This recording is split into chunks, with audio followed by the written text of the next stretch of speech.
Physics chapter 12. Probably not going to be a whole lot in here, but we will see what we got.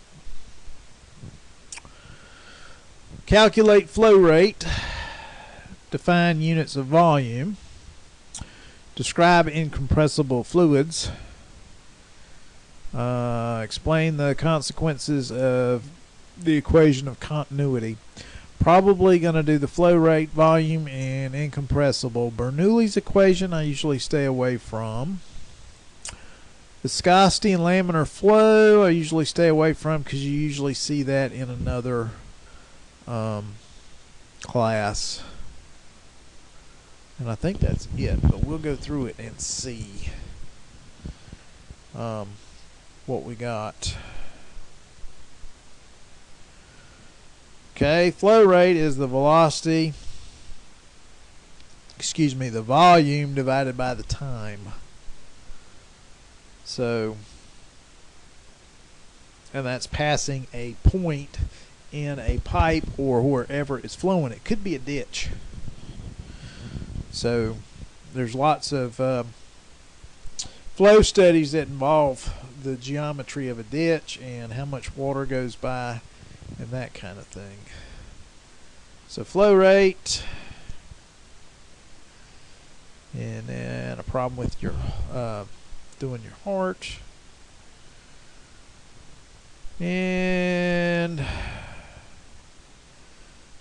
flow rate and velocity.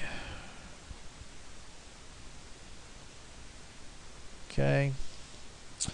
Thus the equation becomes Q, flow rate equals the area times the average velocity. When a fluid is flowing through a pipe or flowing through a ditch, obviously not all parts of the fluid is traveling at the same rate. So there has to be an average velocity in terms of coming up with the flow rate. And it becomes a more complicated problem when you want to know the specific velocity or an exact answer. So in physics, as in a lot of cases, we generalize. The best way to measure flow rate is with a stopwatch and let it flow into a bucket. And then you get a definite quantity or a volume, and then you can divide it by the time it took. So that helps you in terms of that. Compressible fluid, incompressible fluid versus compressible. Generally, if it's a liquid, it's not compressible. Now, if you look it up, you Google it, you'll see that liquids will compress just a little bit, but now gases will really compress. But a fluid, we don't consider compressible in general. And what happens when I take a volume and an area and I'm going through a pipe, and then the area gets smaller? What we see is the area gets smaller, the velocity has to increase in order to maintain a consistent flow rate. And we actually leverage this fact that when our velocity increases, we actually can then pull in a vacuum. And so this is the start of something called a Venturi tube. But we leverage the fact that velocity has to increase in order to maintain the volume. Another thing to keep in mind is that pipe diameters really have a limit on how fast fluid can flow through them, and that's usually something in a table you can look up. So if it get too small, I can't increase the velocity of flow of a fluid forever. It's only going to go so fast based on your pipe size. So if you need more volume flowing per unit time, you need a bigger pipe. And this principle applies in hydraulics in terms of how fast things work. If you want things to work faster in hydraulics, generally you need bigger piping, because that way you get more flow. And flow has to do with speed. Pressure has to do with force. And they are seemingly related, but usually you're better off if you divide them up. So if you want something to go faster, you need more flow, which means you need bigger pipe. You want it to be stronger, then you need more pressure. And I think that was in the last chapter. The pressure is force divided by area. So flow rate has nothing to do with pressure. And force had nothing to do with the velocity of the fluid. And so that sort of comes out in a physics class. In hydraulics, it's all there together. So usually you look at one, then the other, and then you can go from there. Bernoulli's equation and pressures. I don't remember if I did a Bernoulli equation or not on the worksheet, but it is in chapter 12 here.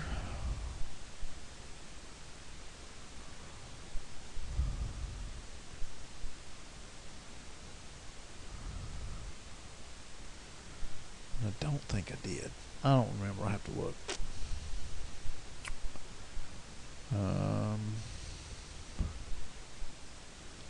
And Bernoulli's principle. I think in the mechatronics field, Tony covers the Bernoulli equation pretty good, so I'm not putting it in here. Lift of a air wing is part of the Bernoulli equation. So where air is forced more in, then you actually get a sideways force out.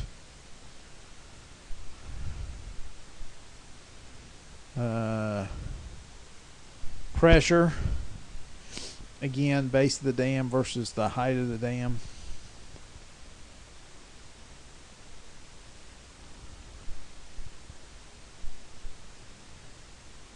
And pressure and height. As you go up in height, probably one of the things I do ask is how many inches of water is a PSI. That's a good fundamental thing to know. It's about 27 inches of water per PSI. So about a little over 2 feet up, you get a PSI of water. So you'd actually drop it. This slide is showing you the difference in velocities. And actually, fluid does break down into layers. And so what's going along the edge is probably going slower than what's going through the middle. And then if you have an object in the middle, you create turbulence. And that's going to affect your velocity as well. Turbulence also affects flow rate. So if you ever want flow rate, you want as smooth a flow as you can get wherever you're going to measure flow rate, because turbulence usually messes up your measurement.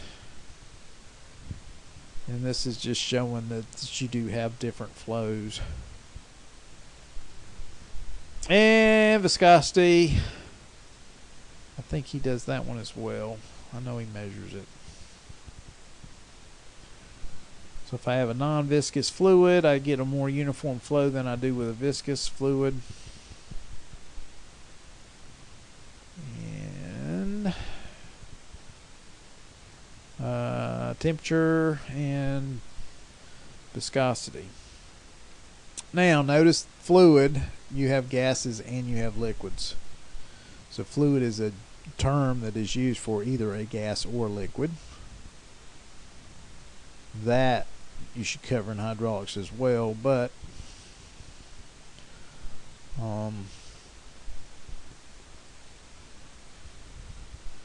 waterworks, I gotta have so much pressure, and then I would go down to my houses. And then we get into the flow of blood, and now turbulence.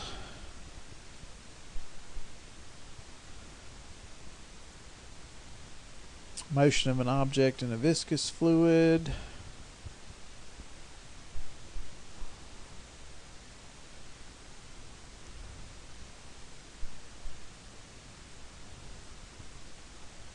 And I think we're good. I think we're good on chapter 12. I might go ahead and do 13 because I know I haven't been going very far. Osmosis. Separating. 13 has to do with temperature. There's your Venturi tube. And so one thing to remember is when this speeds up, if you open it to atmosphere, it actually pulls a pretty good suction. It's a good way to make a vacuum. And so you will see that used quite often to pull a vacuum somewhere. You'll have a flow going through it, and then we get a vacuum. Let's see. Let's do 12 and 13. I can get there quicker if I do that.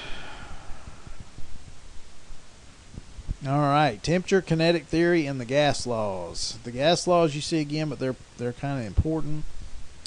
The big thing about temperature is converting between Celsius, Fahrenheit, and Kelvin scales. So we use Celsius and Fahrenheit, but whenever we get into the gas laws, we'll need an absolute scale. So 0 means 0. So that would be the Rankine or the Kelvin scale.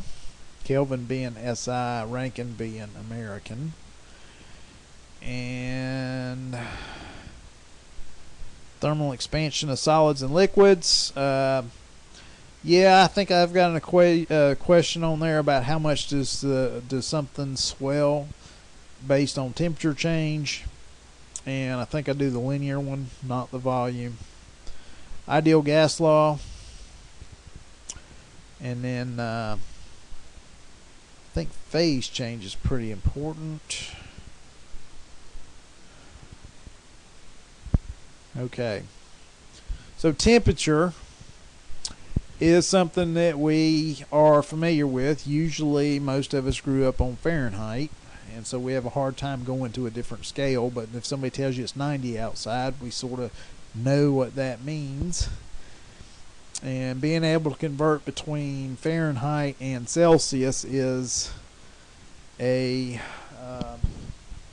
important concept, and then being able to get to an absolute scale is also an important concept. We all know how temperature affects, or humidity affects, how we feel in terms of temperature. On a more humid day, it just feels stickier and hotter than it does on a less humid day. Unless the temperature's cold, then humidity makes us feel colder. The curvature of a bimetallic strip. This is often used in thermostat. That's if I've got two unlike metals, they will both expand and contract at different rates. And so the blue will expand faster than the gold, in which case as the temperature goes up, it will tend to bend and then it will come back. So inside thermostats, you have this bimetallic strip. It comes out of physics. Different ways to take temperatures. How about that? Forehead temperature indicator. So you put it on your forehead and see what you get. There's the gun. We're all familiar with that, right? Whoops. One thing most people don't know about the gun is it does an area. So it's averaging the area that it's shooting, and that area is different depending on distance. So the further your gun is away, the greater the area, and it's just averaging the temperature. So you need to be fairly close, and you need to think about that. The other thing is that darker and non-shiny surfaces tend to read warmer than lighter and shinier surfaces. So because of reflectivity. So these are not perfect, but They're used all the time. And temperature scales, we got degrees Celsius and we got degrees Fahrenheit. And then we got to get to an absolute zero.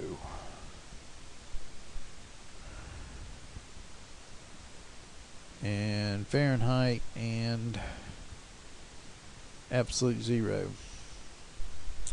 So this is the Rankine scale. And they actually have it, but they don't say what it is. Rankine is Fahrenheit, so absolute zero in Fahrenheit is minus 459. So if I make that a zero and I add 459.67 all my temperatures, I can be on the Rankine scale. Kelvin scale is degrees Celsius. So what I'm doing, they're showing that here. If Celsius goes to absolute zero, I'm at minus 273 Celsius. So if I make that my zero, which I need to for a gas law, then basically the boiling water's at 373 K. So, but there is a Rankine scale, just like the Kelvin scale, and you can work in whichever one you'd like to, whichever one is most convenient, particularly on the gas laws. The key is your before and after temperatures have to be in the same scale.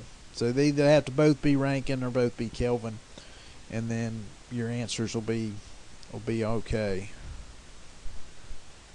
So then conversions: Celsius to Fahrenheit, Fahrenheit to Celsius. What's room temperature? What are the temperature ranges in the universe? And then you can do thermal imagery. Look at that. And then temperature in degrees Kelvin.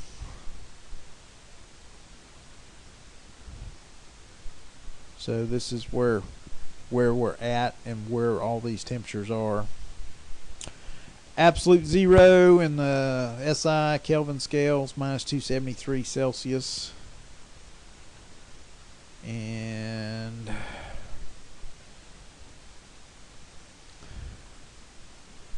the 0th law of thermodynamics, which I don't think I've got anything on that one, any questions on that one. Thermal expansion of solids and liquids. We do know things expand when they heat, and so bridges and stuff like that, you've got to take that into effect. So here's an expansion joint that allows for something to expand and contract based on weather. And so linear expansion, and here's the formula. The change in length is the alpha, which is the coefficient of linear expansion, and there'll be a table on it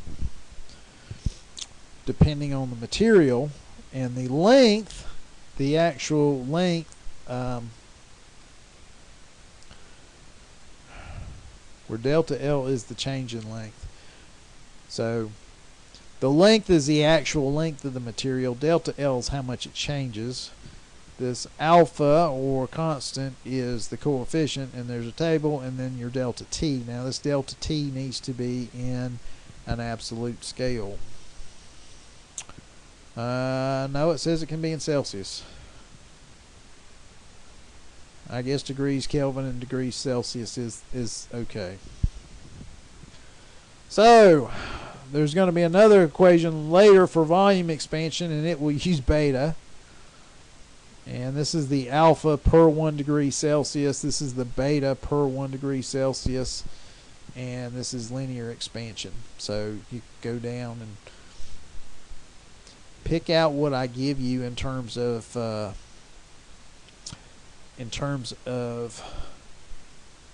material. I think I give you a piece of steel. I think I ask how much gap you should put between railroad track pieces. And then example problem. How much does the Golden Gate Bridge expand or contract based on the change in temperature? And thermal expansion in 2 and 3 dimensions. This is a handy thing to think about in terms of fits.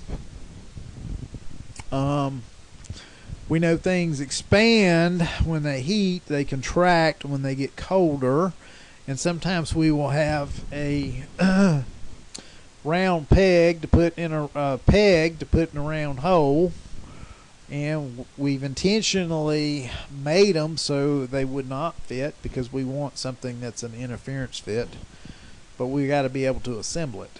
So sometimes we will cool the peg and heat the hole a little bit in order to make it to where our peg will go in, and then when they both get the same temperature, you can't get it out.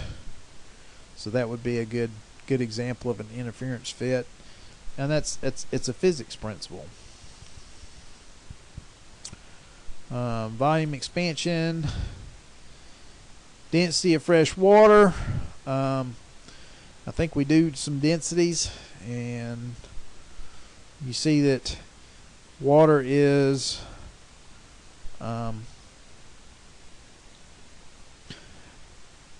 less dense at 0 degrees Celsius, which would be the freezing point, than it is, say, 4 degrees above. So that's when the water is the most. So this is why ice floats, because ice is less dense than water that is just 4 degrees Celsius higher. So it will be, ice will float on top of water. And it's one of the few things that actually that's the case. Thermal stress. Ooh, your potholes. Thermal stress. Potholes expanding and contracting, and plus the fact somebody's going over it and checking it. Ideal gas law.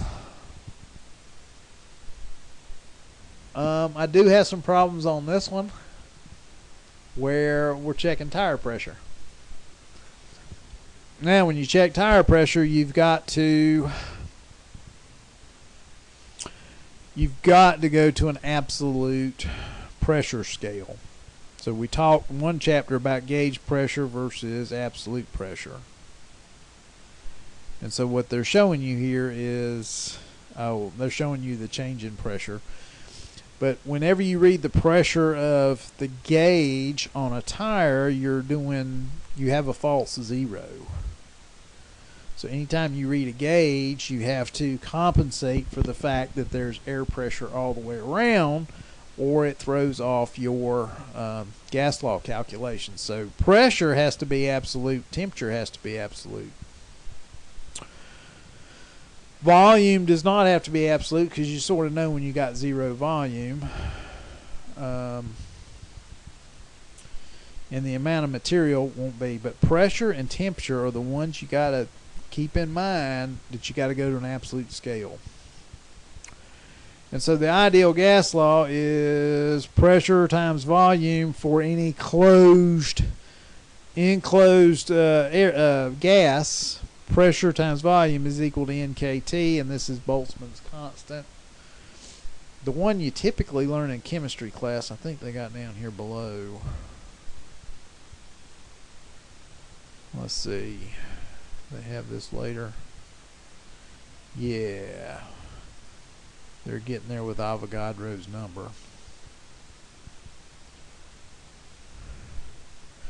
This is the one that you see in a chemistry class, and this goes by the amount of material. So there's a constant, and N has to be the number of moles, or the amount of material in that, and then R is your constant. Going back up, I missed part of what they talked about here.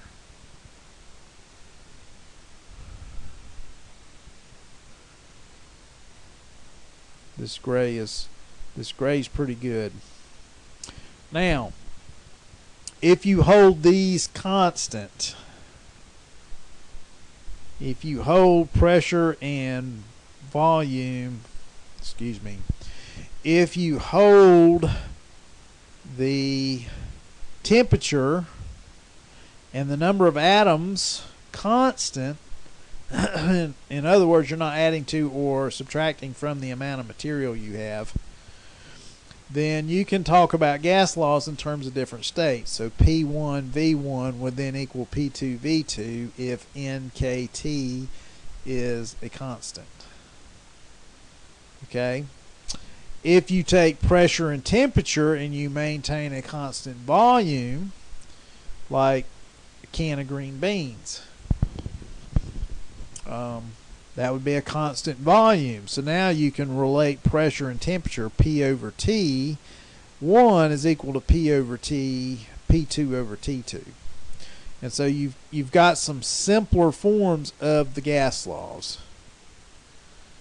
And they're Boyle's law, Gay-Lussac's law, and Charles' law. And let's see what they got here. So they're just saying all these, you've got your original and then you've got your finals. And so if I hold something constant, then my pressure final over my pressure initial is my temperature final over my temperature initial, and I'm keeping everything constant. And I think this is Charles' law because it has to do with the temperature. Something I will have you look up. Now, pressure has to be in an absolute, so you can't just use gauge pressure. Temperature has to be an absolute scale in order to get the right numbers, and that's what they're saying down here. Pressure and temperature. Well, they're telling you got to do temperature, but I'm telling you got to do pressure as well. Definitely. Okay, if I go just by moles, and there are this many atoms in a mole, and that's something that you learn in chemistry, it's called Avogadro's number, then you can redo the gas law in terms of moles. And then you will have a constant that proportionality constant is what it is. And the ideal gas law works for gases through most of their scale. The relationship holds. It's pretty good. I'm not going to make you calculate the number of moles in a tire. Ideal gas laws and energy. Kinetic theory.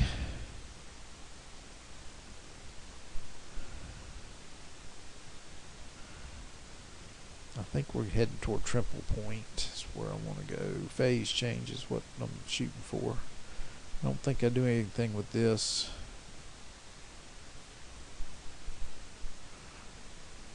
Phase changes. This is not that great a slide for that.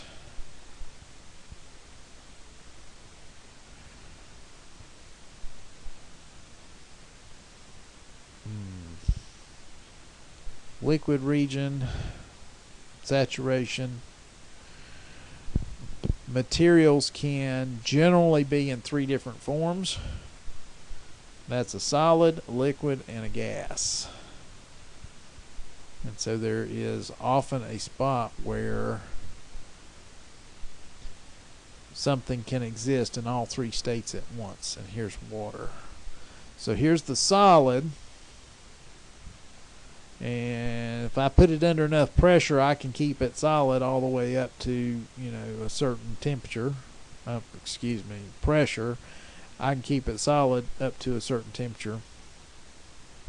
And then I go up and solid, liquid, and vapor or gas.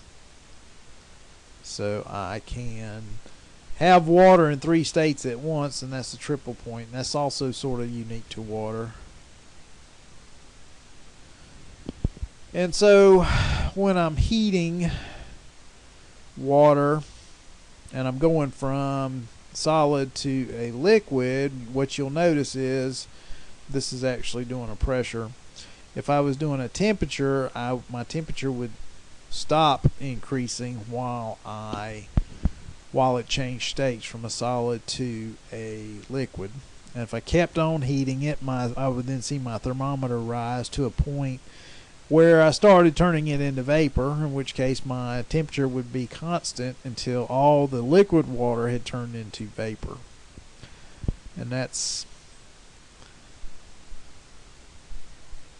really a chemistry principle, but it sort of fits here.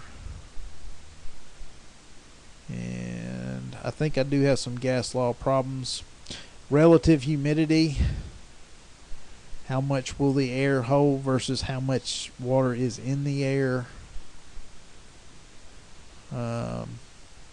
That's something we deal with all the time, and getting water out is something we do all the time. Okay, that is chapters 12 and 13. And then I got some problems. There's my triple point. Oh, that's carbon dioxide.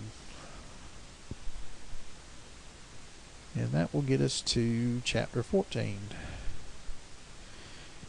And chapter 14 is usually where I stop, so I don't cover much in chapter 14. That's going to be what we'll do for the semester. So we'll flip back to working on the worksheets and then looking up what we have to. And I thank you for watching.